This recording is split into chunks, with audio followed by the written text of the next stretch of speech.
for the owner of one of the area's largest employers. The walk down memory lane is paved with sacrifices and determination.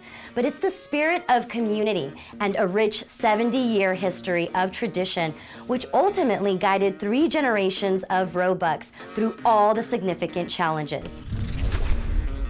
The name Romac came from Robucks, the R-O, and the Mac came from McDonald's. Romac lumber got started in 1945 after World War II.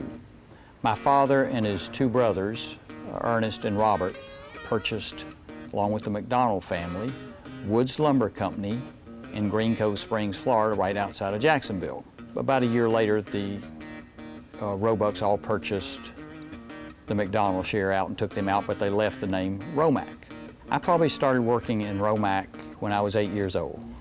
My father would bring me down here some days after school or on a Saturday, and come summertime, he decided I was going to work full time.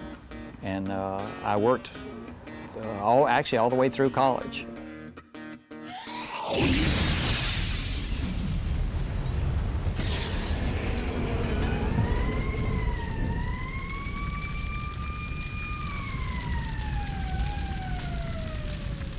I still get emotional when I talk about the fire.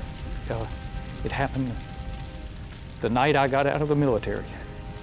It's my first night home. I was sleeping upstairs in my parents' house. The phone rang, and they said there was a fire at Romax. I told my dad I'd ride in with him.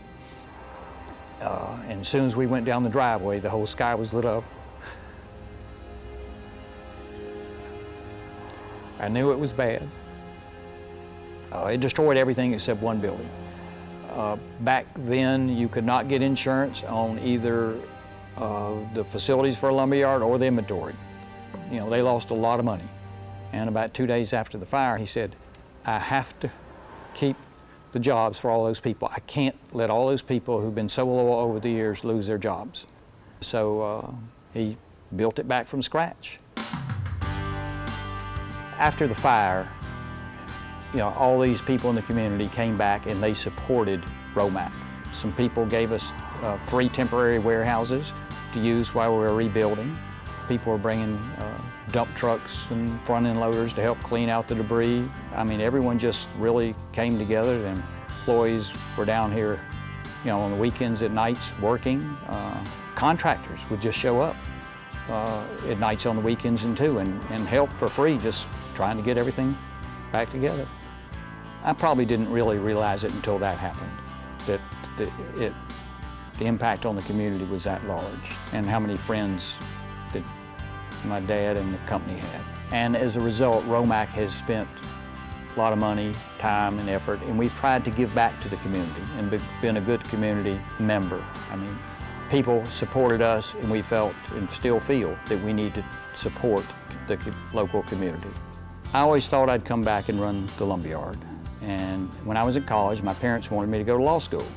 So I decided not to go into the building supply business, but to practice law, and enjoyed that very immensely. Well, I did have a little guilt in doing that, but my parents supported it, and I enjoyed practicing law. Then in 1988, my father was diagnosed with terminal prostate cancer. They told him he had 6 months left to live. And he came to me, said he wanted me to come run the lumberyard. I said, no, I'm happy doing what I'm doing. Why don't you sell it? He said, I don't want to sell it. So I said, all right, we'll compromise. I moved the law firm, or part of it, over here. And we had a very capable manager, Woody Wagner, running it. I watched over it while Woody ran it.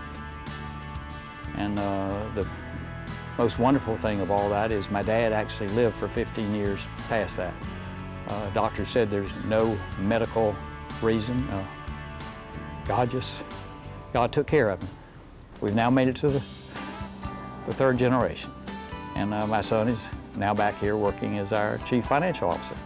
What I'm most proud of in Romac is that we're still in business after 70 years. Not many corporations make it that long. During the boom, I had a lot of offers for people wanting to buy Romac. The community has been good to us, and I was not entertaining them at all.